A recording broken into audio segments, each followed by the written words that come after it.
वो इतने दूसरे लोगों से भी बात करते रहे।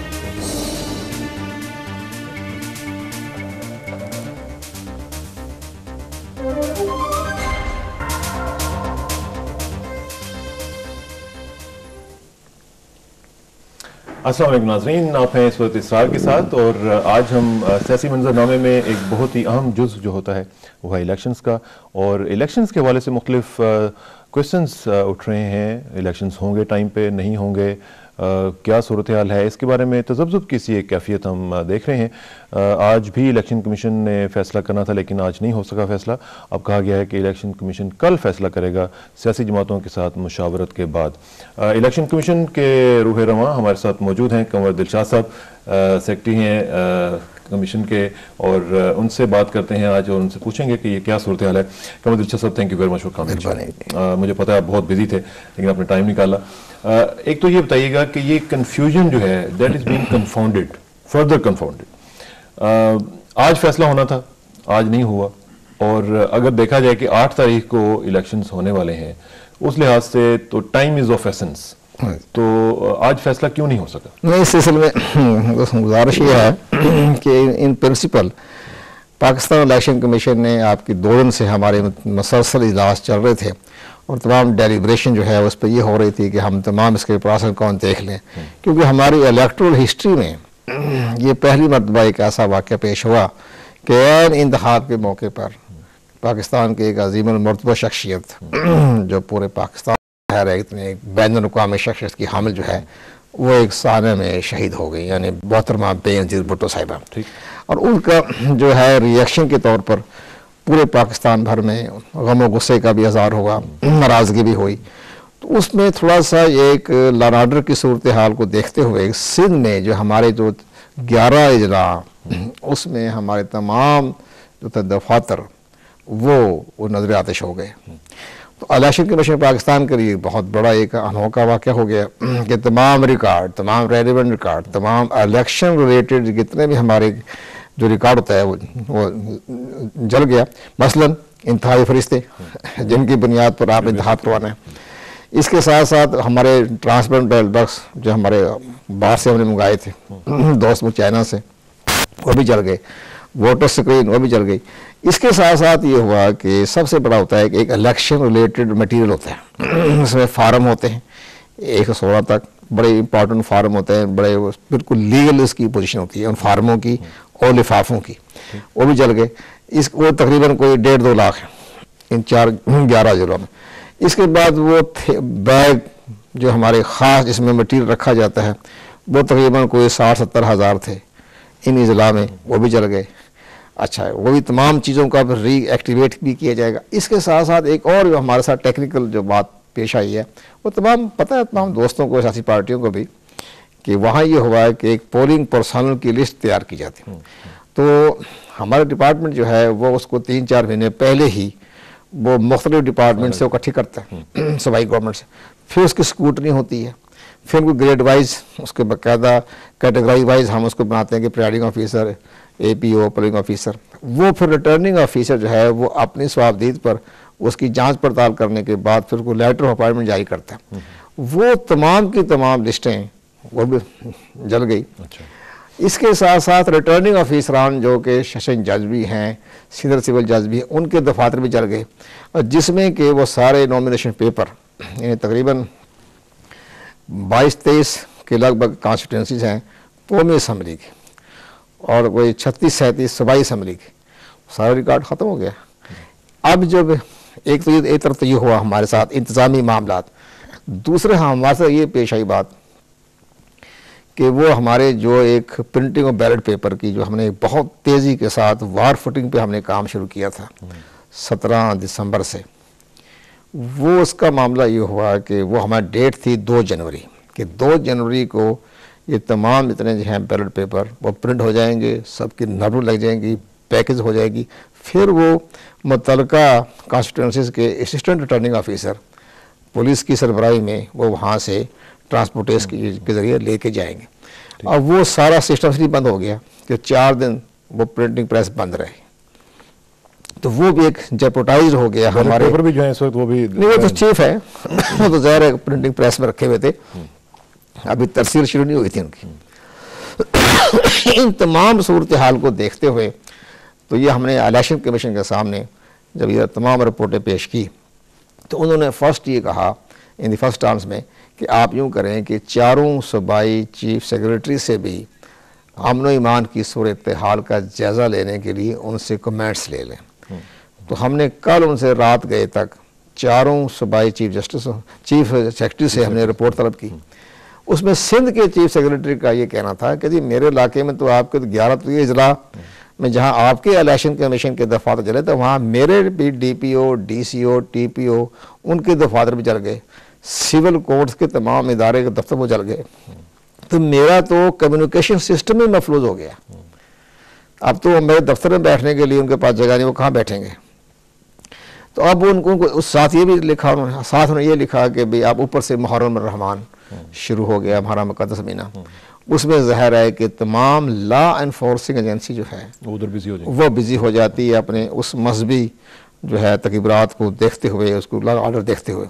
अब वैसे भी आप देखेंगे जिस वक्त हमने ये 8 जनवरी डेट फिक्स की गई थी तो ये हमारा जो रिपीटेशन पीपल एक्ट है उसके सेक्शन 11 में ये लिखा हुआ है कि जनरल इलेक्शन की जो डेट जो है वो सदर पाकिस्तान मुकर्रर करते हैं। ठीक। अब सदर पाकिस्तान ने 8 जनवरी डेट फिक्स करने से पहले ने फरमाया था कि भाई मुहर्रम से पहले यानी 9 जनवरी से पहले इलेक्शन हो जाएंगे। अब तो आमतौर पर अगर मुहर्रम 9 को आती है 10 को आती है तो एहतियातन फिर 8 जनवरी डेट मुकर्रर की। अब जब ये वाक़या पेश आया तो ये भी उसको सामने रखा जाएगा कि भाई मुहर्रम बीच में आ रहा है। तो ये तमाम बाकी सुबह पंजाब के चीफ सेक्रेटरी ने लिखा कि मेरे लिए तो सिर्फ मसला है लॉ एंड ऑर्डर के साथ साथ ही मुहर्रम का, बाकी लॉ एंड ऑर्डर ठीक है लेकिन मुहर्रम की वजह से। बलोचिस्तान के चीफ सेक्रेटरी कहना ये था कि जी हमारे तो वहाँ हर मुहर्रम के महीने में तो बड़ी सख्त लॉ एनफोर्सिंग एजेंसी काम करती है बलोचिस्तान में। अब NWFP में जहाँ 4 ज़िलों में दीगर मामलात हो रहे हैं, अमन ईमान का मसला है उनके लिए, ज़ाहिर वहाँ आपस में जो क्लैश चल रहा है, करम एजेंसी हो गया, ये आपके साथ सवात हो गया, वहाँ पे भी मसाइल हैं और नॉर्थ बलूचिस्तान वहाँ भी मसाइल हैं, लेकिन पाराचरार वहाँ भी जो है ये मुहर्रम के दिनों में ज़्यादा एहतियात का रवैया अख्तियार किए जाते हैं, तो वो भी उन्होंने अपने मसाइल पेश किए।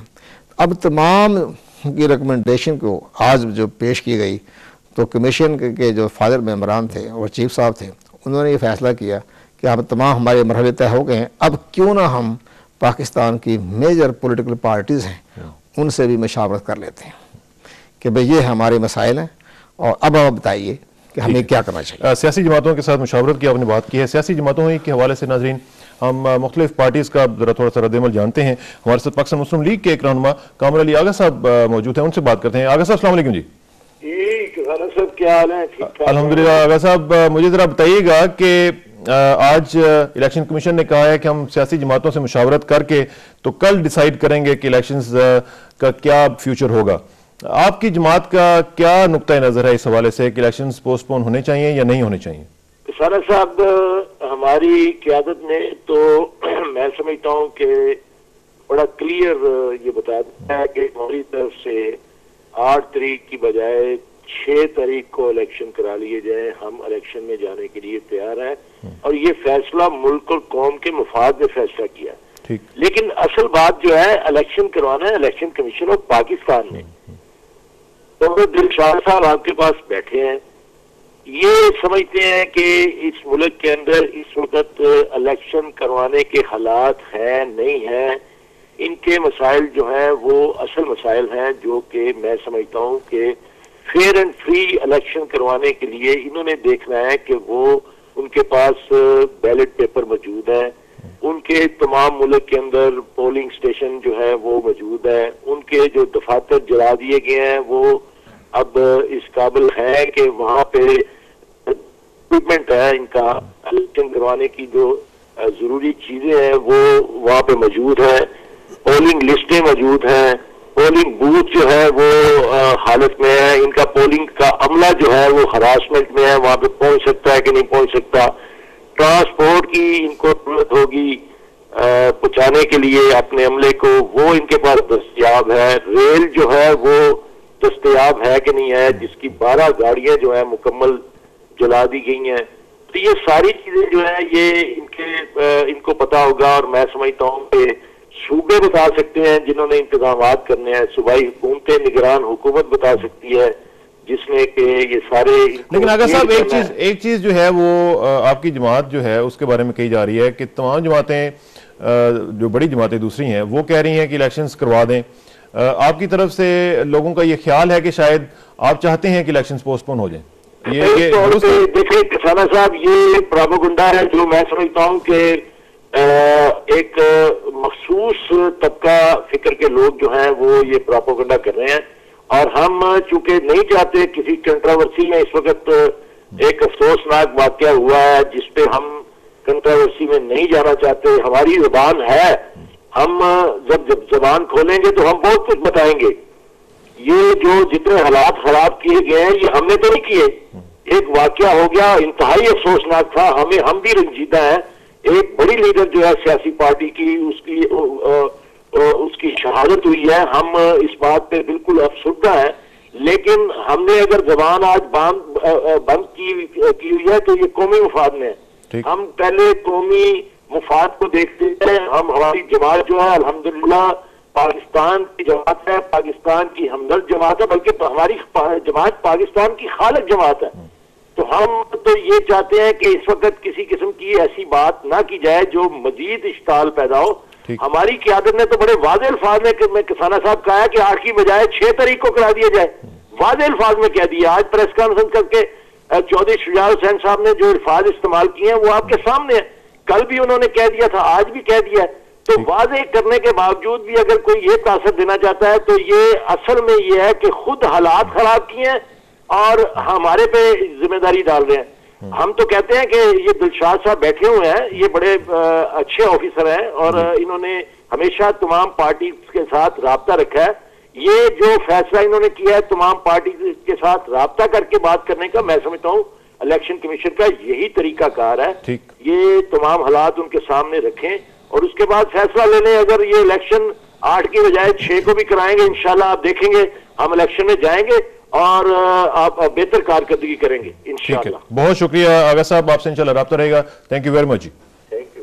ये थे कामिल अली आगा साहब, पाकिस्तान मुस्लिम लीग के रहनुमा, और वो बता रहे थे कि उनकी जमात का क्या मौक़िफ़ है। 2 चीज़ें आ गई जी अब। एक तो ये आ गई कमर साहब के एडमिनिस्ट्रेटिव, कि आपका जो एडमिनिस्ट्रेटिव पॉइंट ऑफ व्यू से वहाँ पर बहुत नुकसान हो चुका हुआ है और ये सारा कम्युनिकेशन और ये सर। दूसरा आ गया पॉलिटिकल। अब ज़्यादा जो बड़ा डिटर्मिनिंग फैक्टर है वो एडमिनिस्ट्रेटिव है या पॉलिटिकल है। और दूसरा ये कि अगर एडमिनिस्ट्रेटिवली आप रेडी ही नहीं है तो फिर पॉलिटिकल पार्टीज से मुशावरत का फ़ायदा क्या? नहीं, जाहिर तौर बात करें उसमें फैसला पीपल पार्टी जो जो हो रहा है ऐसी पार्टी के साथ मुशावरत का, उसका मकसद होता है कि हम अपनी डिफ़िकल्टीज पेश कर दें कि जब अगर कल को फैसला जो होता है कि भी हमने किस डेट बढ़ना है, क्या करना है, तो उनके एतमाद में लिया जाए, उन्हें बताया जाए कि जनाब ये डिफ़िकल्टीज हमें सामने पेश आई। अब इन हालात में कि जब आपके तमाम दफातर जो हैं वो वर्किंग कंडीशन में ना हों, आपका सारा एंड दी इलेक्शन मटीरियल जो है वो ख़त्म हो चुका हो, तो हमें इसके लिए आपको हम मशावरत करते हैं। लेकिन प्रिंसिपल उनकी ज़ाहिर सियासी पार्टियों का अपना एक ख्यालात होता है, लेकिन हमने उनके साथ हमारा ये फ़र्ज़ बनता है कि हमको एतमाद में लें और हमें इस मामले में उससे तवक्को की जा रही है कि इंशाअल्लाह बेहतर तरीके से वो हमारी मजबूरियों को, तमाम एडमिनिस्ट्रेटिव प्रॉब्लम को भी देखेंगे, पॉलिटिकल मामला को भी देखेंगे और लीगल प्रॉब्लम। इसमें मजीद बात करते हैं। हमारे साथ पाकिस्तान मुस्लिम लीग ही के एक और रहनुमा और सिंध मुस्लिम लीग के सरबराह अरबाब गुलाम रहीम साहब, साबिक वज़ीर आला सिंध, हमारे साथ मौजूद हैं। अरबाब साहब अस्सलाम वालेकुम जी। वालेकुम सलाम जनाब साहब, कैसे हैं जी डॉक्टर साहब? आप मेहरबानी, आप ठीक हैं? अल्हम्दुलिल्लाह। डॉक्टर साहब आप आज इस्लामाबाद में हैं और हम बात ये कर रहे हैं कि इलेक्शंस जो हैं वो कुछ लोग कह रहे हैं कि पोस्टपोन होने चाहिए, कुछ लोग कह रहे हैं कि नहीं होने चाहिए, कुछ लोग कहते हैं कि अगर होने चाहिए तो बहुत कम अरसे के लिए होने चाहिए। आपका भी पॉइंट ऑफ व्यू हम जानना चाहेंगे कि आप इस हवाले से क्या सोचते हैं। और सिंध में खास तौर पे इस वक्त चूंकि फोकस सिंध में है और एडमिनिस्ट्रेटिव पॉइंट से भी हम कंवर साहब से बात कर रहे थे, वो कह रहे थे कि बहुत प्रॉब्लम्स हैं इस वक्त जो वहाँ पे घेराव जलाओ की कैफियत जो हुई है। आप समझते हैं कि इस वक्त इलेक्शन जो है वो ऑन टाइम होने चाहिए? देखें जी, ऑन टाइम इलेक्शन के लिए तो हर बंदा तैयार था। हम भी अपने इलेक्शन प्रोसेस में थे और मैं 2 दिन के लिए उम्रे पे गया हुआ था। तकरीबन हमने अपना इलेक्शन का काम कर लिया था, मगर ये जो वाकया पेश आया उसके बाद में अभी डायरेक्ट मैं सऊदी अरब से इस्लामाबाद पहुंचा हूं हमारी पार्टी मीटिंग में जी। तो हमारे सिंध के जो लोग आए हुए थे और मुझे वहां से भी रिपोर्टें मिल रही थी कि सिंध में मुस्लिम लीग क्यू को तकरीबन टारगेट बना के और सारी ये चीजें उनके ऑफिसेज उनके लोगों को मारा है और जो हालात हुए हैं सिंध में पॉसिबल नहीं है कि इलेक्शंस अब इस वक्त किए जाएं क्योंकि इस वक्त माहौल बड़ा टेंस है, क्यों लोग बाहर निकल नहीं पा रहे हैं और जितनी गाड़ियां और ट्रेनें और कारखाने, घर, सुनारों की दुकानें, बैंक, कोई चीज नहीं बची जो एक किस्म का जैसे कोई मैदान जंग हो दो मुल्कों के बीच में, इस तरह के हालात बना दिए गए। तो मैं समझता हूं कि इलेक्शन कराने से हमारी पार्टी को भी हमने जोर दिया क्योंकि पार्टी का मौक़िफ़ कुछ और है। तो सिंध के हमारे मुस्लिम लीग के सिंध के जो हमारे मुस्लिम लीगर्स हैं उन्होंने पार्टी पे भी जोर दिया है कि इलेक्शन जो है मुलतवी कराए जाए क्योंकि जो गवर्नर दिलशाद साहब कह रहे थे टेक्निकली भी प्रॉब्लम्स हैं और पॉलिटिकल प्रॉब्लम ये है कि अगर इलेक्शंस हुए तो जो लोग मारे गए हैं इससे ज्यादा कहीं और लोग मारे जाएंगे क्योंकि उस तरफ से असला जो है बहुत इकट्ठा किया गया है और ये मैं समझता हूं कि प्लानिंग के तहत ये सारा कुछ हुआ है। एक दिन में कभी भी किसी इंसिडेंट के अगेंस्ट इस तरह की सूरत हाल नहीं हो सकती, कोई प्लानिंग की हुई थी। तो अब अगर दूसरी दोनों तरफ से असला इस्तेमाल हो और यहाँ तक हुआ है कि जेलें तोड़ के क्रिमिनल्स को भी बाहर निकाला गया है और आपने उसका आसिफ जरदारी का बयान पढ़ा होगा कि मैंने अपने जेल के साथियों को गार्ड बनाए हुए थे। जो जेल के साथी और क्रिमिनल लोग जब इलेक्शन में और सियासत में इस्तेमाल होंगे तो सूरत हाल क्या बनेगी। हम तो ये डिमांड करते हैं गवर्नमेंट से कि पहले लॉ एंड ऑर्डर को ठीक करें। जिन लोगों ने गवर्नमेंट की प्रॉपर्टी को और लोगों की प्रॉपर्टी को नुकसान पहुंचाया उनको गिरफ्तार करें, उनको सजा दें और कंट्रोल गवर्नमेंट का हो जाए और पॉसिबल हो तो फिर इलेक्शन करें। हाँ ठीक है, बाकी सूबों में ऐसी सूरत हाल नहीं होगी मगर एक हमांगी के खातिर पूरी मुल्क में कौम में एक कौमी यकजहती के खातिर मैं समझता हूँ कि बाकी और सूबों को भी और मुस्लिम लीग को भी हम इंसिस्ट कर रहे हैं कि आप इस चीज को कंसीडर करें कि इलेक्शंस पोस्टपोन किए जाएं। हमारे सिंध का ये मुतालबा है क्योंकि और ये भी बता दीजिए अरबाब साहब के कितनी देर के लिए पोस्टपोन होने चाहिए। देखें जी, हम तो कहते हैं कि 6-8 महीने के लिए होने चाहिए मगर कम से कम एटलीस्ट जो है ना 3 महीने तो कम से कम होने चाहिए आज तक कि हालात ठीक हों। गवर्नर दिलशाद साहब तो शायद 1 महीने के बाद भी तैयार हो, अपना मुहर्रम के बाद बीच में मुहर्रम आ जाता है मगर ये जो एक टेंशन है इसको खत्म करने के लिए, दोबारा रिहेबिलिटेशन के लिए, लोगों में माहौल ठीक करने के लिए और हालात को कंट्रोल में लाने के लिए मेरे ख्याल में इतना अरसा तो चाहिए क्योंकि इलेक्शन का मकसद होता है मुल्क में हमांगी, जमहूरियत और इन चीजों का लाना।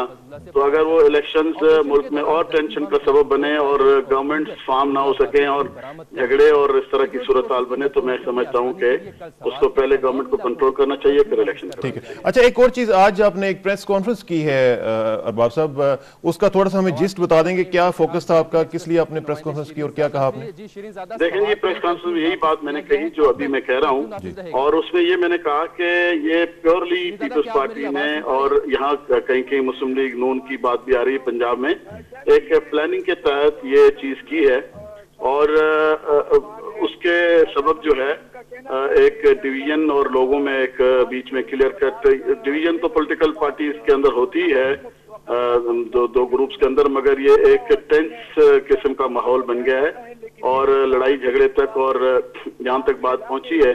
तो अब दूसरा तरफ जो हमारी साइड से बेनजीर साहबा की मौत की वजह से लोग खामोश थे और उन्होंने इस बात का एहतराम करते हुए कि ये समझा के चले एक गुस्सा है अपोजिशन को मगर देखें कभी भी इस तरह की जो मूवमेंट चली हैं आप 77 में भी देखें जब ये जो ये एक इत्तेहाद बना था पीएमए पीएनए तो उसके जब मूवमेंट चली थी उस वक्त भी देखें कोई जानी नुकसान नहीं हुआ था।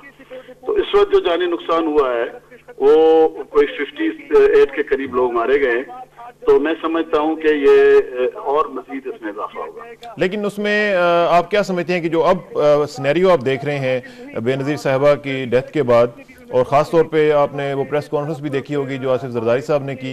आप उसे समझते हैं कि कुछ पॉलिटिकल सिनेरियो में कुछ मुख्तलिफ चेंजेस जो हैं वो आएंगी, या सियासी जो एक मंजरनामा है उसमें कुछ बेहतरी के आसार आप देखते हैं कम से कम नई क़यादत के बाद? देखिए जी, नई क़यादत ने तो मुस्लिम लीग कायद आज़म को कातिल लीग कहा, और वहाँ पे पाकिस्तान नहीं चाहिए सिंधी में न खपेज के नारे लगे।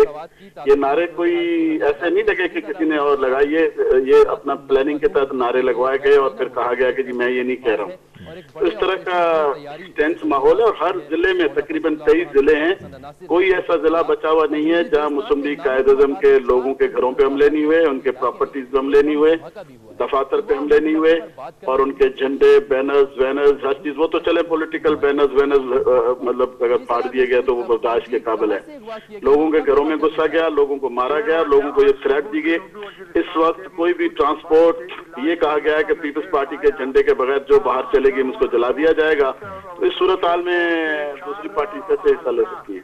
लेकिन अभी जो सूरत हाल है इसमें अरबाब साहब, मुझे आखिर में ये जरा बताइएगा कि अब इस सिचुएशन को कैसे इंप्रूव किया जाए। अगरचे उनके स्टेटमेंट्स आपने कहा कि इस तरह की आई हैं, लेकिन अब जाहिर है कि इलेक्शन के लिए एक अच्छी और पॉजिटिव फिजा चाहिए है, तब जाके इलेक्शन होंगे। ये गवर्नमेंट का काम है। जो क्रिमिनल्स जेलें तोड़ के निकले, ये इलेक्शन पर्पज के लिए, कभी क्रिमिनल्स को तो जो जेलें तोड़, किसने जेलें तोड़ के उनको निकाला है, कौन लोग हैं जिन्होंने निकाला? और लोग डिस्ट्रिक्ट में एक दूसरे को जानते हैं, बाय नेम जानते हैं कि किसने प्रॉपर्टीज को नुकसान पहुंचाया, किसने जाके, यहाँ तक के गोडाउन्स को लूटा गया है, यहाँ तक के सुनारों की दुकानों को लूटा गया है, यहाँ तक के एटीएम मशीनें उठाई गई हैं। ये कोई पॉलिटिकल लोग और इस तरह का होता नहीं है, ये किसी न किसी ने ऑर्गेनाइज किया होगा, और एक मिनट में सारा कुछ काम हुआ तो किसी ने ऑर्गेनाइज किया है। तो इस तरह की ऑर्गेनाइज सिचुएशन में गवर्नमेंट का काम है कि उसको अंडू करे, उसको उनको लोगों को पकड़े जो क्रिमिनल्स जेलों से निकल गए। असले की दुकानें लूटी गई हैं, असला बेताशा लूट के ले गए। तो क्या आप समझते हैं कि असला ये इस्तेमाल नहीं होगा इलेक्शन के, और किस पर्पज के लिए किया गया है? ये तो उन्होंने ये प्लानिंग की है कि डू और डाई, मतलब अगर इलेक्शन डे पे भी कुछ कर सकते हैं, इलेक्शन के बाद भी कुछ कर सकते हैं। तो मेरे ख्याल में ये इसको पहले कंट्रोल किया जाए। ये कोई भागा नहीं जा रहा। इलेक्शन लोगों के वोट होता है, विल के मुताबिक वोट लेना होता है। असले के जोर पे, डरा धमका के या किसी हादसे के उस पे आड़ में इलेक्शन कराना लेना, ये तो कोई बात ना बनी। इसको थोड़ा सा टाइम दिया जाए। इसमें हमेशा होता रहा है कि अगर ऐसे हालात होते हैं तो टाइम देना कोई मसला नहीं है। मैं क्योंकि पॉलिटिकली हर पार्टी इस बात से घबरा रही है कि हम अगर डिमांड करेंगे लोग कहेंगे जी इलेक्शन से भाग रहे हैं। पर मैं समझता हूँ हमारे सिंध में ऐसे हालात हैं कि लोग इलेक्शन लड़ नहीं सकते। तो हम फ्रेंकली एक बात कह रहे हैं, क्लियर कट, इसमें कोई भागने की इसमें कोई बात नहीं। हम इलेक्शन के लिए तैयार थे, हम लड़ रहे थे, बल्कि हम तो काफी पहले से इलेक्शन के लिए तैयार थे। और अगर इस तरह की सूरत हाल नहीं होती तो मैं तो कभी फिर उम्र पे बाद में भी जा सकता था। हम तो फारिग थे इलेक्शन कैंपेन से, सब चीज से, और अल्लाह की मेहरबानी से मुतमईन थे, और बड़ा अच्छा रिस्पांस था हमारे पार्टी को। और यही शायद रीजन हो सकती है कि इसको ये बनाया गया है कि वहाँ मार धाड़ और असला और ये चीजें हुई है लोगों को डिप्रेस करने और डिमोरलाइज करने के लिए। अरबाब साहब, उसका अजाला जरूर चाहेंगे। अरबाब साहब, थैंक यू वेरी मच, आपका बहुत शुक्रिया और आपने टाइम निकाला। आपसे इंशाल्लाह राब्ता रहेगा। Thank you very much. Arbab Ghulam Rahim साहब साबिक वज़ीर आला सिंध हमारे साथ मौजूद थे और वो तफसील से बता रहे थे अपनी पार्टी का नुक्ता नज़र और सिंध का खास तौर पे, चूँकि उनका एरिया है और जो हालात वहाँ पे हैं उसके हवाले से। आप ही की बात को कमर साहब वो सेकंड कर रहे थे कि वहाँ पे जो हालात हैं बातें सासी हो जाती हैं। लेकिन अब जो सूरत हाल है एज ऑफ नाउ, अब आपने कहा है कि हम सियासी जमातों से आपने रब्ता किया उनसे? अभी तक चल रहा है उनके साथ, ज़ाहिर अभी तो उनके साथ किसी न किसी तरीके के साथ मशावरा चल रही है, बात ही चल रही है। तो क्या रिस्पॉन्स? बहरहाल रिस्पॉन्स तो माशाल्लाह ज़ाहिर हमें अपना जो इंटरेक्शन दे रहे हैं तो अच्छे ही उनके साथ रिस्पॉन्स आएगा। लेकिन बहरहाल जैसे कि बातें हो रही हैं तो, लेकिन बहरहाल इतनी सूरत हाल, जैसे हमारे चीफ सेक्रेटरी सिंध ने भी रिपोर्ट भेजी है तो ज़ाहिर है इनकी एक सियासी स्टेटमेंट है। लेकिन बहरहाल जो बाकी चीज़ जो आ रही है उसमें तो ये आ रहा है कि भाई हम आहिस्ता आहिस्ता उसको रीएक्टिवेट कर लेंगे। और इंशाअल्लाह हमें पूरी तरह उम्मीद है कि हम अपना इतना भी नुकसान हमारा जो ये नुकसान तो इस तरह से होता है ना कि हमारी जो इलेक्शन मटेरियल है वो तैयार हो जाए, उस पर हमने ऑर्डर जारी कर दिया है। कितना एक टाइम लगता है नॉर्मली? बस तकरीबन हमें इस पर ज़्यादा से ज़्यादा जो लगेगा तो बस विद इन 1 मंथ आप कवर कर लेंगे इंशाल्लाह। बिल्कुल सारा कवर हो जाएगा। हमारी ट्रेनिंग है वो भी साथ साथ शुरू कर देंगे चंद रोज़ के बाद। कि जो ज़ाहिर इतनी बड़ी हमारी जो हमारी ट्रेनिंग चल रही थी ना प्रिजाइडिंग ऑफिसरों की, पोलिंग स्टाफ की, बड़ी अच्छी मरतबा चल रही थी। अल्हम्दुलिल्लाह हम बहुत अच्छे तरीके से हम जा रहे थे। आप बेसिकली सियासी जमातों के साथ कंसेंसस बिल्ड करने की कोशिश कर रहे हैं या उनकी ओपिनियन जांचने की कोशिश? नहीं, हम ये कह रहे हैं कि हम उनसे दोनों पहलू हैं हमारे। एक तो यह है कि चले एक आपस में मशवरा भी कर लें, और साथ साथ यह है कि उन्हें चले एक तमाम जो एक सूरत हाल है उनको हम बताया जा रहा है कि भाई ये सूरत हाल हमारे साथ पैदा होगी, अब आप इस बारे में हमें अपने को बताएं। तो वो उनकी भी ख्वाहिश यही है कि आप इसको आप जो है अपने सारी जो एडमिनिस्ट्रेटिव जो लॉजिस्टिक है उसके बारे में आप अपने एक रियलिस्टिक अप्रोच बना लें, और इसके मुताबिक फिर जो भी आप फैसला करें तो फिर इसके बाद आप कर लें। तो ज़ाहिर है कि चूँकि आप नाम लेने मासूम नहीं होते कि बहुत सी चूँकि मामलात ऐसे चलते हैं कि आदमी उनके साथ बात भी करता है, मशावरत भी करता है, तो हमें इंशाअल्लाह अच्छा इनकी तरफ से रिस्पांस मिलेगा और मिल रहा है। तो हमें उम्मीद है कि इंशाअल्लाह हम इसको कल इस मसले को इंशाअल्लाह इस मसले को इशू को हल कर देंगे। अरबाब साहब से बात हो रही थी तो एक चीज़ जो है वो सिंध के जो आप कह रहे हैं मुतासरा जो इजला है, एक तजवीज़ ये भी है कि उन मुतासरा इजला में ना करवाएं, बाकी पूरे मुल्क में करवा दें।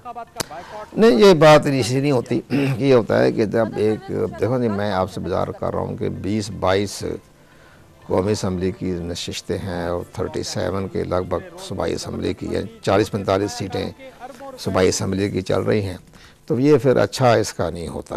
ये तो बहुत ही बात जो है नेगेटिव जाती है, और हमारा एक तरीक़ाकार है उसके मुताबिक हम इंशाअल्लाह इसको ठीक कर लेंगे। दुनिया में कहीं ना कहीं मामला कई सलाब आ जाते हैं, कई जज़ला आ जाता है, जब भी कोई सूरत हाल सामने देखते हुए भी आदमी अपने शेड्यूल को आगे पीछे करता है। तो ये तो खैर एक बहुत बड़ा हमारे लिए आसाना हो गया। बाकी पॉलिटिकल में माम चलते रहते हैं, लेकिन इन प्रिंसिपल देखा जाए तो हम बहुत अच्छे खूबसूरती से जा रहे थे। यानी हमारी चीज़ हर चीज़ बड़ी स्टेप बाई स्टेप आप देखो ना, हम एक इंटरनेशनल स्टैंडर्ड की हम ट्रेनिंग करवा रहे थे। हमें खुशी थी कि हमारा एक अमला जो है बाहर के डोनर कंट्री की मदद से UNDP के तामन से बहुत अच्छा एक हमारा माहौल बन जाएगा। यही हमारा पोलिंग पर्सन आइंदा लोकल गवर्नमेंट इलेक्शन में काम आएगा, ट्रेंड होगा एक सही महीनों में। वो भी ज़ाहिर है बीच में हमारा एक रखना पैदा हो गया, पूरे पाकिस्तान में हो गया। ट्रेनिंग उनकी मुकम्मल हो चुकी थी? नहीं, मुकम्मल तो भी होनी थी। हमारा प्रिंसिपल असूल ये था कि हमने 31 दिसंबर को ये तकरीबन हमने ये तमाम ट्रेनिंग जो थी वो मुकम्मल करनी थी। उसमें तकरीबन 70% 80% हो गई है, लेकिन बाकी अब सिंध में था। ये असल तो तमाम ट्रेनिंग 5.5 लाख पोलिंग पर्सनल की वो ख़त्म होनी थी 3 जनवरी को। ठीक। अब वो ज़ाहिर है कि 27 कोई बड़ा वाक़या पेश। ये ट्रेनिंग जो थी हम पाकिस्तानी से करवा रहे थे या नहीं थे? तो पाकिस्तानी, लेकिन उनकी मॉनिटरिंग जो करने वाले थे वो बाहर के थे। अच्छा। तो वो सारा इस पे काम। किसी एक खास मुल्क के या वैसे? 4-5 में थे, इसमें ऑस्ट्रेलिया थे, उसमें कनाडा थे, वाशिंगटन से भी टीमें आई हुई थी। दुनिया की सबसे बड़ी एक इलेक्ट्रल सिस्टम फाउंडेशन है IFES, international foundation for electoral system. बहुत बड़ी दुनिया के 134 कंट्री में उनके दफातर हैं, और ये इस पर अथॉरिटी है, उनका इलेक्ट्रल सिस्टम पर वो अथॉरिटी रखते हैं। अच्छा। तो उनकी टीमें आई थी। बड़ी खुशकिस्मती है, लकीली कि इतना एक अच्छा माहौल पैदा हो रहा था। यहाँ तक कि उसकी वोटर एजुकेशन का तरीक़ाकार, यहाँ तक कि कंप्लेंट को कैसे आप हैंडल करें, वो भी उनकी टीम ने हमें एक एडवाइस दी, और उसी डिवाइस के ऊपर हमने कंप्लेंट को हमने बड़े खूबसूरती से हमने उसको हैंडल किया। अब जितनी हमारी कंप्लेंट आ रही थी उन्होंने उसको देखा, उसको ओके किया कि हाँ बिल्कुल ठीक है। मैंने हमारे तरीक़ाकार है, कंप्लेंट आई तो हमारा फोकल पर्सन है डिस्ट्रिक्ट अटॉर्नी ऑफिसर जो कि सेशन जज हैं अपने ज़िले के, उनको भेज दी। अब उन्होंने फिर एज ए जुडिशरी तौर पर अदालती कार्रवाई की, नोटिस भेजना एहलकार के ज़रिए कि भाई समन भेजना, उसे जवाब तलबी करना, फिर उसे एफिडेविट लेना कि तुम्हारे ये शिकायत है, एफिडेविट जमा कराओ। फिर ऑथ कमीशन दस्तखत कर रहे हैं, मोहर लगा रहे हैं, चेक कर रहे हैं। एक अच्छी भली एक तरीक़ाकार होता है ना। एक आदमी घबरा जाता है, एक सेशन जज का एहलकार किसी घर में जाए कि जनाब कोई भी हो, नाज़िम में कोई भी हो, ये आई है शिकायत आपके खिलाफ, तो आप जवाब दें इसका। तो वो एक तरीके के मुताबिक चल रहे थे, तो बड़े खुशी का ज़ाहिर। अब इतना ज़ाहिर इतनी बड़ी कौमों में, जमहूरी कंट्रीज़ के मुल्कों में ऐसा वाक़या पेश आ जाता है, लेकिन हमारी बदकिस्मती है कि इतना बड़ा वाक़या पेश आ गया। तो अभी टिल्ट यही लग रहा है कि एडमिनिस्ट्रेटिवली और पॉलिटिकली भी आप कह रहे हैं, जिस तरह अभी अरबाब साहब भी कह रहे थे कि इलेक्शंस पोस्टपोन हो जाने चाहिए। बिटवीन दी लाइन तो वही बात है जैसे आपने कह दिया। लेकिन हतमी फैसला जैसे भी करना है, आप इलेक्शन कमीशन के जो मौजूद हमारे 2 सिटिंग जज हैं हाई कोर्ट्स के, वो हमारे मेंबर हैं, जस्टिस नसीम सिकंदर साहब हैं, लाहौर हाई कोर्ट के जज हैं, और इसी तरह जस्टिस अहमद खान अशहरी साहब हैं, वो बलुचिस्तान हाई कोर्ट के सीनियर जज हैं। तो तो चीफ साहब हैं, हमारे चेयरमैन हैं इलेक्शन कमीशन पाकिस्तान के, जस्टिस काजी फारूक साहब हैं, ये सारे मामलात को आप अपने अदालती निगाह से, अदालती पॉइंट ऑफ व्यू से वो देखने हैं। तो अब इस मौके पर हमें कोई ऐसी राय नहीं देनी चाहिए जिस पर कि उनके फैसले पे कोई असर पड़े। लेकिन हम जरा अपना एडमिनिस्ट्रेटिव पॉइंट ऑफ व्यू से बात करते हैं जी हाँ, कि जो आपका एक हिकअप आई है जी हाँ, ये कितनी बड़ी है, कितना बड़ा इसका इम्पैक्ट पड़ सकता है कि जो हम आपने कहा कि 1 महीने में भी हम रिकवर कर सकते बस हैं। ये तरीका बस अब दिनों की बात है, यानी हम इसमें कोई हफ्तों की बात लगा लें, मैक्सिमम 4 हफ्ते लगा लें, ये तो हमारे अपने एक ज़हीन सोच है। और जो कमीशन फैसला करेगा भी ये इस पीरियड में कितना मिनिमम हो सकता है। अगर कमीशन दिलशाद साहब, अगर कमीशन ये डिसाइड करता है कि नहीं हम इसको हैंडल कर सकते हैं और 8 ही कोई इलेक्शंस होंगे, नहीं कह रहा हूँ, उनको सारी सूरत पता है, हमारे मेंबर हैं, उनको पता है सारा कि सूरत हाल जो है वो ऐसी बात नहीं है कि इतनी बड़ी एक्सरसाइज जो है वो घंटों मिनटों में तो होनी नहीं। तकरीबन कोई 4.5 या 5 लाख तो हमारा फार्म ही छपना है, 3.5 लाख के करीब जो हमारी और जो है चीज़ें वो पूरी नहीं हुई। उसको एक तरीके के मुताबिक उसको छपना, उसको तैयार करना, पोलिंग बैग तैयार करना, स्टेशनरी के पैकेट तैयार करना, फिर उसको भिजवाना, लॉजिस्टिक्स सेल, वो सारा उन्हें पता है कि ये क्या। तो एक और बात भी है, वो तो हमारे तो दफ्तर में तो बैठने की जगह भी नहीं ना, वो तो बाहर जंगल में बैठे हुए, दफ्तर नीचे बैठे। अच्छा, ना वो टेलीफोन भी सारी खत्म हो गया ना उसके पास टेलीफोन है, ना मेज, ना कुर्सी, ना कंप्यूटर, वो कंप्यूटर भी ले गए। हमें इतना शानदार हमारे दफातर हैं जो बाकी तो खैर महफूज खुदा का शुक्र है, वो इतने वक्त ये बाहर के जो लोग आते हैं इंटरनेशनल ऑब्जर्वर, वो हैरान हो जाते हैं। यानी बेहतरीन गाड़ी उनके पास है, इसके बाद कंप्यूटर है, प्रिंटर है, 1.5 लाख पौने 2 लाख रुपए की तो ये आपकी फोटोस्टेट मशीन है इलेक्ट्रॉनिक, जो 1 घंटे में तकरीबन 15,000 कापी निकाल दें। पोलिंग स्टेशन इतनी बड़ी वो हमारी वो सारी अपनी पाकिस्तानी रिसोर्सेज से लिए गए। और फिर उनको टेलीफोन है, फैक्स मशीनें हैं, तो इस तमाम चीज़ें बिल्कुल दफ्तर खत्म। अब बताइए, अब ये तो हमारे तो खत्म हो गया ना, वो कहाँ बैठ के कहाँ स्टेशन खत्म हो गया ना, अब उसी पर देखें आप। उसी तरह वो जो हमारे जो दफ्तर है, अपने जज हैं, सीनियर सिविल जज हैं या सेशन जज हैं, उनके दफा जो रिटर्निंग ऑफिसर हैं, अब उनके पास अभी कोई रिकॉर्ड नहीं, वो कहाँ बैठे हैं, किधर करें। अब इसी 11 इजला में ये प्रॉब्लम पेश आने से ये सूरत हाल पेश आई। यही चीज़ें हमने अपने मीडिया के ज़रिए, इलेक्ट्रॉनिक मीडिया, प्रिंट मीडिया के ज़रिए हमने अपने बयान जारी किए, बताया। आज आपकी वजाहत से बात भी हो रही है। अब यही चीज़ें हम उनको बता रहे हैं। तो लेकिन हमें बड़ी खुशी हुई कि ज़हरन तो सियासी पार्टियों का अपना एक सिस्टम होता है, एक पॉलिसी होती है, लेकिन जब हमारे साथ उनका इंटरेक्शन हो तो बड़ा पॉजिटिव। यानी इससे हमें खुशी हुई कि पाकिस्तान में जो हमारी जमहूरी सियासी पार्टियाँ जो है बहुत वसी दिल है उनका, जब अंदरूनी कैफियत देखती है तो उनका दिल भी रो रहा है कि नहीं सर ये अच्छा नहीं हुआ, लेकिन आपकी मजबूरियां भी हैं, आगे महीना मुहर्रम का भी आगे है, आपने भी देखा है। तो उनका एक सोच, जब आप उनके साथ इंटरेक्शन करते हैं, वो एक बिल्कुल वसी दिल के साथ बात करते हैं, वसील कलब है, लेकिन बहरहाल बाद उनकी मजबूरियां होती हैं। कहीं 3-4 महीने तक तो नहीं चलेगी? नहीं, वो नहीं, हम तो हम दिनों की बात कर रहे हैं। एक चीज़ बताइएगा कि जो आपने कहा कि बिल्डिंग्स खास तौर पे, ऑफिसेज अब सारे रैंडसैक हो गए हैं और सारे उसमें ज़ाहिर है कि सारा सिस्टम खत्म हो गया, 1 महीने में तो नहीं, यार हम अपने वार फुटिंग पे काम करेंगे, टेंट लगा के बाहर बैठ जाएंगे। ऐसी बात नहीं कि हम अपने एक वेल एक्विप्ड ऑफिस हो तो हम ना काम करें, नहीं। हमारे तो बेचारे जो इलेक्शन कमीशन के बड़े मुजाहिद फोर्स की तरह काम करते हैं, तो वो बैठेंगे, काम करेंगे, ज़ाहिर इतनी बड़ी ड्यूटी सर अंजाम देनी है, तो वो बहुत बड़ा काम कर रहे हैं वाकई, इसमें कोई शक नहीं है। और इतना वार फुटिंग पे एक चीज़ ज़रा बताइएगा कि इल्तवा की जो बात आती है, तो क्या किसी सियासी जमात ने आपसे ऑफिशियली मुतालबा किया है कि पोस्टपोन कर दिया जाए? नहीं, किसी ने नहीं, बिल्कुल नहीं। बहरहाल वो कह रहे हैं कि आप अपना आपके जो एडमिनिस्ट्रेटर या पॉइंट ऑफ व्यू है आपको, उससे थोड़ा सा आप जो है चल लें, कर लें काम, और ये आपकी मजबूरी है, खुद तो नहीं आपने आपका तो ना। हम तो बड़े तरीके से चल रहे थे, यानी हमें तो इलेक्शन कमीशन पाकिस्तान को तो मिले थे अबाउट 51 डेज, और 51 डेज में हमने सारा जो है कमीशन है ऐसा मैं बताऊं, अल्लाह ताला का शुक्र है कि अभी हमारी लाहौर में डिस्ट्रिक्ट सेशन जजों की मीटिंग थी, तो हमारे चीफ साहब मौजूद थे, कमीशन के मेंबर मौजूद थे। तो उस जिस अंदाज से हमने वो सारा जो पेश किया, अपनी प्रेजेंटेशन दी, जितने बैठे हुए थे तमाम पंजाब के सेशन जज जो हमारे DRO हैं हैरान हो गए कि भैया इतना, हमें तो बाकी तीनों सूबों को बताया, उनके सूबों को भी बताया कि वाकया ये इतना खूबसूरत लिटरेचर, उनकी खूबसूरत किताबें।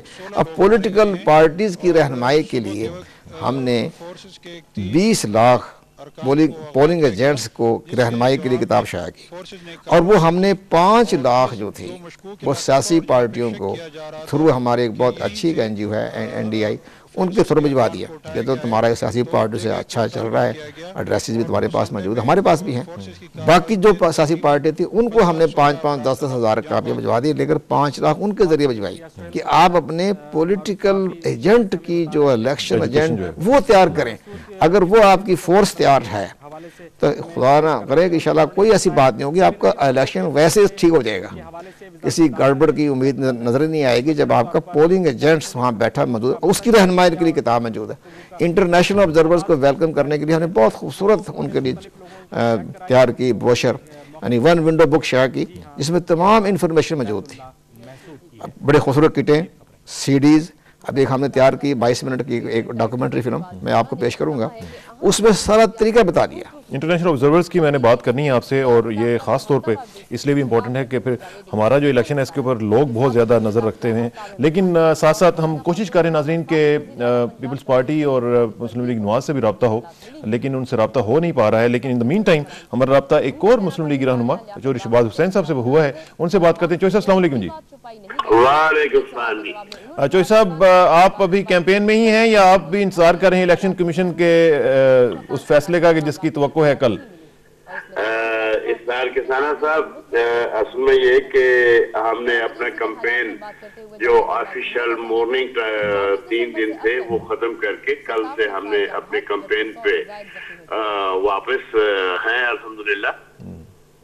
और अभी वहाँ पे जो हल्के में आपके और इर्द गिर्द जो सूरत हाल है उसमें क्या लोग यही चाहते हैं कि elections on time on schedule हों या थोड़ा सा पोस्टपोन भी हो जाए तो कोई हर्ज नहीं है? अपना किसान साहब, असल में ये कि हमारे हल्कों में तो हम हर सतह पे इलेक्शन के लिए तैयार थे, लेकिन ये सानेहा या सदमा इतना शदीद था कि इसमें हर आदमी जो है वो एक स्टेट ऑफ शॉक में गया है।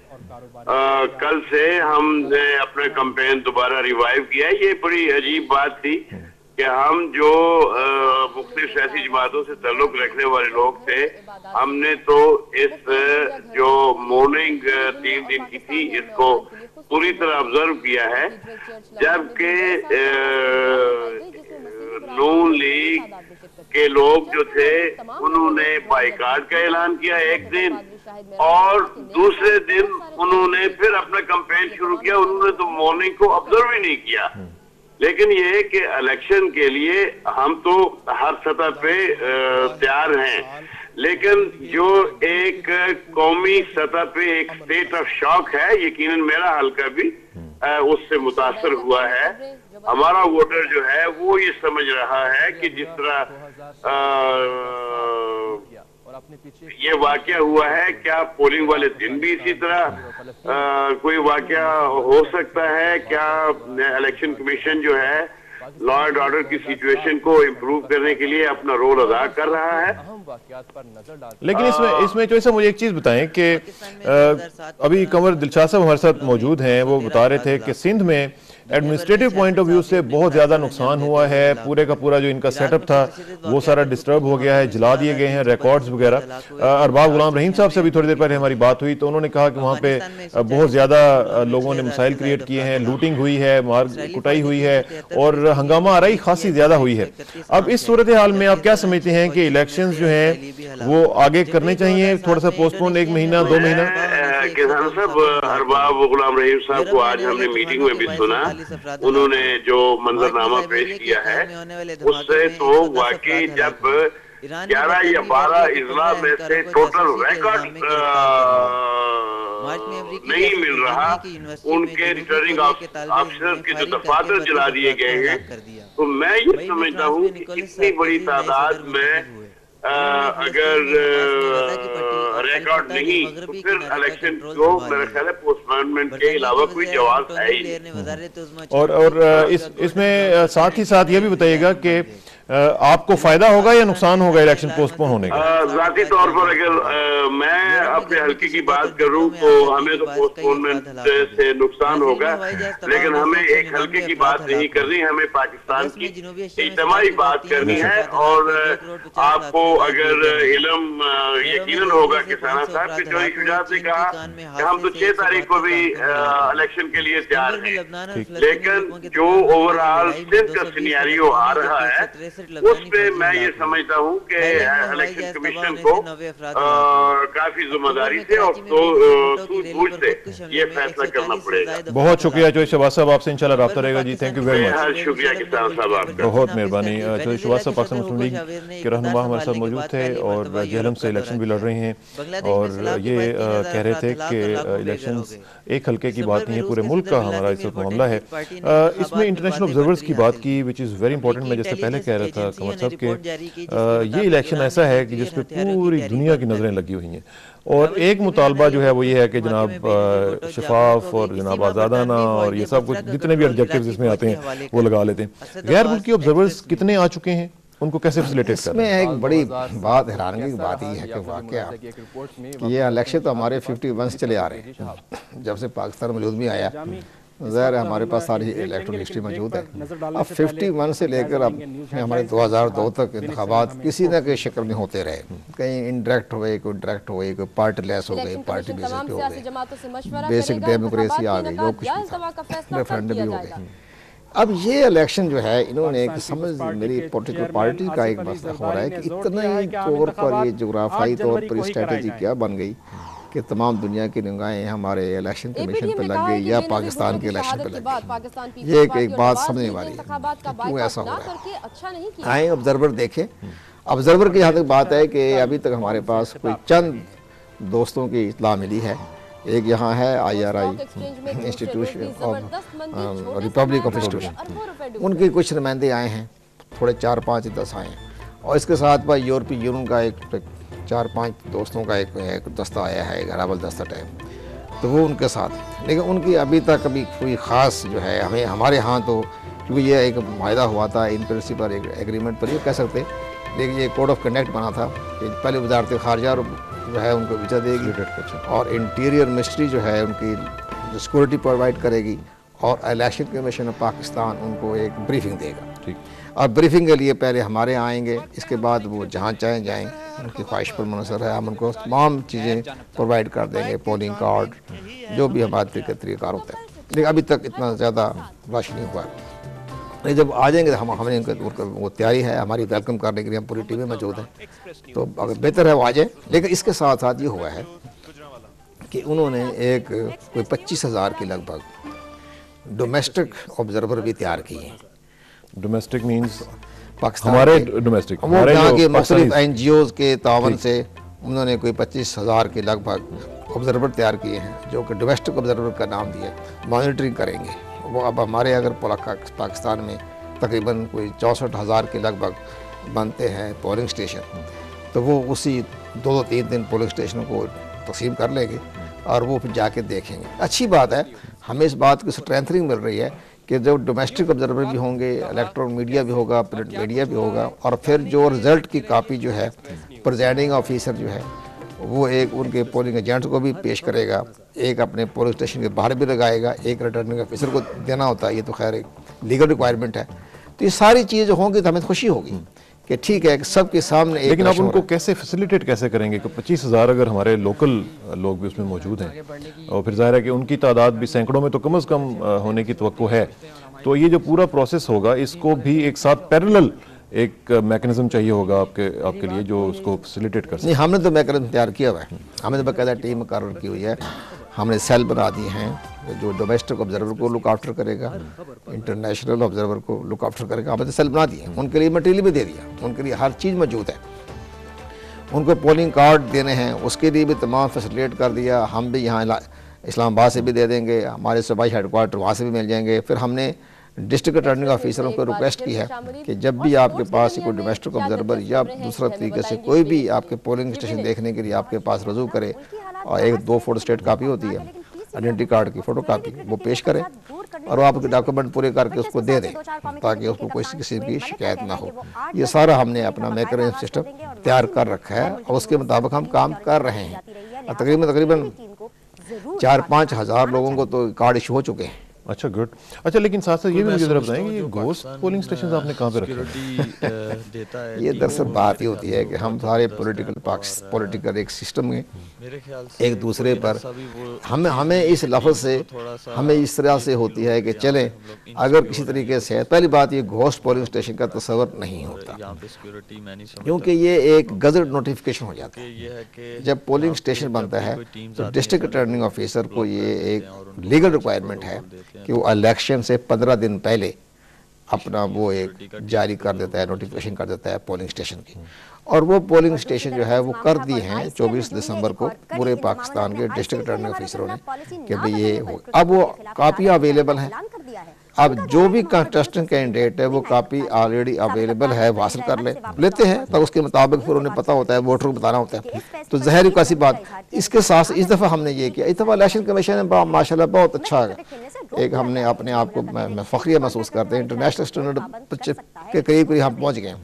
हमने वो वेबसाइट पर उन पोलिंग स्टेशनों को हमने होस्ट किया है ताकि वहाँ वो देख लें। कौन से पोलिंग स्टेशन? जितने पोलिंग स्टेशन तमाम पाकिस्तान में जितने उसके ऊपर हमने कह दिया है कि वो उसको आप वेबसाइट पे ले जाएं, वो देख लें। वेबसाइट पर हार्ड कापी भी मौजूद है, सॉफ्ट कापी भी मौजूद है। इसके साथ साथ पहली मरतबा हमने ये किया कि हमने अपने इलेक्टोरल रोल जो है उसको भी CD हमने प्रोवाइड कर दी तमाम सियासी पार्टियों को। तो कंटेस्टेंट कैंडिडेट बिल्कुल ट्रांसपेरेंट है, इसमें कोई किसी वक्त भी चाहे तो वो चेक कर सकता है जब चाहे। बिल्कुल ठीक है। हमारे साथ नाजरीन आज पता नहीं पीपल्स पार्टी और मुस्लिम लीग नून से हमारा रब्ता क्यों नहीं हो रहा, लेकिन पाकिस्तान मुस्लिम लीग ही के एक और रहनुमा हमने ट्राई किया है, कांटेक्ट किया है। इंजीनियर अमीर मुकाम साहब हमारे साथ मौजूद हैं, सूबा सरहद के मुस्लिम लीग के सरबराह। इंजीनियर साहब अस्सलाम वालेकुम जी। अल्हम्दुलिल्लाह। अमीर मुकाम साहब मुझे बताइएगा कि सरहद में क्या सूरत हाल है, और वहाँ पे भी कुछ एरियाज़ में सुना है कि कुछ एडमिनिस्ट्रेटिव प्रॉब्लम्स हैं इलेक्शन के हवाले से, और आपकी मुस्लिम लीग सरहद की हद तक क्या सोच रही है कि इलेक्शंस जो हैं वो ऑन टाइम होने चाहिए या थोड़ा सा गुंजाइश आपने रखी हुई है कि आगे भी हो सकते हैं? बिस्मिल्लाहिर्रहमानिर्रहीम। आज हमारी पार्टी की मीटिंग थी सारे पाकिस्तान की नेशनल असेंबली की कैंडिडेट्स की, और मैंने ये जरूरी समझा कि NWFP के हमारे जितने कैंडिडेट्स हैं उनको बुलाओ और उनसे पहले मशवरा करो। तो ये सारे मेरे घर में इकट्ठे हुए जो पाकिस्तान मुस्लिम लीग की टिकट पर इलेक्शन लड़ रहे फ्रंटियर से, तो सबकी ये मुतफ़िक़ा राय थी कि हमने तैयारी की है और बिल्कुल हम तैयार है और इलेक्शन ऑन टाइम होना चाहिए 8 जनवरी को।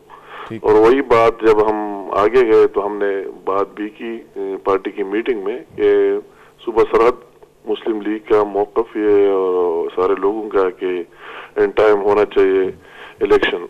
जितना कि आप कहते हैं दूसरे हालात के बारे में, तो ये तो लॉ एंड ऑर्डर की जो हालात है सूबा सरहद में मुल्क के दूसरे हिस्सों से मुख्तलिफ है। और अभी उसी दिन मीटिंग हुई NWFP में, चीफ मिनिस्टर ने चेयर की, उन्होंने कोई रिकमेंडेशन दिए होंगे, मगर हमने सुना है कि कई अजला जिस तरह पार्टिकुलरली स्वात का नाम लिया जा रहा है कि वही अभी तक हुकूमत की पूरी रेट बहाल नहीं है या इस तरह हालात है कर्फ्यू वगैरह, तो इसमें हो सकते हैं इलेक्शन 8 जनवरी को न हो जाए, आगे चले जाए। 1-2 जिले और हैं, तो इस तरह सूरत हाल है। मगर ये साथ हमने उनको कहा है कि हमारा मौक़िफ़ तो ये बकाया इलेक्शन कमीशन की जिम्मेदारी है, और वो जिस तरह महसूस करे, अगर उनको किसी और जगह प्रॉब्लम हो तो और बात है। अगर इलेक्शन कमीशन अरेंजमेंट कर सकते तो हम बिल्कुल तैयार है कि 8 तारीख को इलेक्शन होना चाहिए और ऐसे आगे नहीं जाना चाहिए। चलें, ज़बरदस्त। टाइम की किल्लत है अमीर खान साहब, वरना आपसे तफसीली बात होती, लेकिन आपने बुनियादी तौर पे जो बात है वो बता दी है कि आप तैयार हैं इलेक्शन जब भी हों।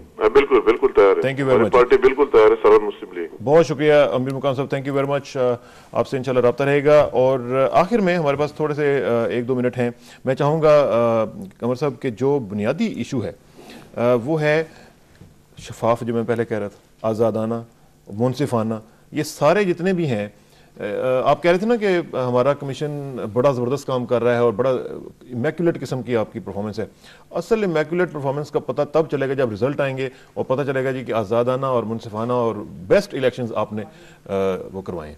वो आपका असल में लिटमस टेस्ट वो। ठीक है, ठीक नहीं, उसमें गुजारिश की देखा, मैंने आपको तमाम इसके जो सेवन फीचर बता दिए कि जो एक आज़ादाना और शफाफ इलेक्शन कराने के लिए क्या क्या इक़दाम उठाने पड़ते हैं। उसमें सबसे खूबसूरत चीज़ होती है आपका एक ट्रांसपेरेंट बैलेट बक्स आ गया। पहले ये होता था शक्ल शबाब के आपके जो स्टील के बक्स हैं ये पहले से स्टफिंग हो गई है, ये इल्ज़ामात होते थे। अब आपके सामने ये खूबसूरत क्रिस्टल का एक जो है वो आपका एक रखा हुआ है, एक चीज़ नजर आ गई, खाली है, देख लें, पहले भी देख लें। इसके बाद हमने ट्रेनिंग के लिए बेहतरीन हमने अपना एक टीम तैयार की। साथ साथ हमने ये किया कि अपना इलेक्टर रोल जो है यहाँ बिल्कुल दावे से कहते हैं कि ये बिल्कुल एरर फ्री इलेक्टर रोल्स हैं। और इसके तहत ये हुआ कि पहली बार दुनिया के अंदर पूरे वर्ल्ड में जो है ये आपका इलेक्टर रोल जो है वेबसाइट पे नहीं है। ये पहली दफ़ा आपने किया? हमने पूरा करके दिखा दिया, वेबसाइट पे कर दिया।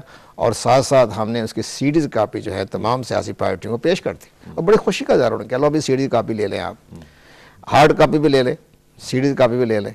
आपका सबसे बड़ा जो एक बुनियादी है डॉक्यूमेंट वो है इंतखाबी फरिस्त, वो आपका एरर फ्री है। आप उस पर कंप्यूटर पर जाएँ, जाकर सेट करें, देख लें, निकाल लें उसमें से अपना प्रिंटर। और अब इसके साथ साथ ये हो जाएगा कि ये हमने इनको सहूलतें प्रोवाइड कर दी, ट्रेनिंग भी कर दी। पोलिंग पार्टी पोलिटिकल पार्टीज़ के लिए उनके पोलिंग एजेंट्स की रहनुमाई के लिए हमने उनको किताबें भिजवा दिए।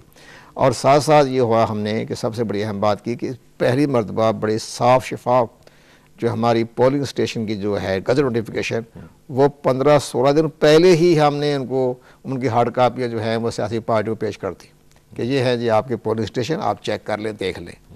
तो ये बुनियादी चीज़ें होती हैं जिसकी बना पर एक इलेक्शन की इमारत खड़ी की जाती है, साफ़ सुथरा इंतखाब की, वो हमने खड़ी कर दी है।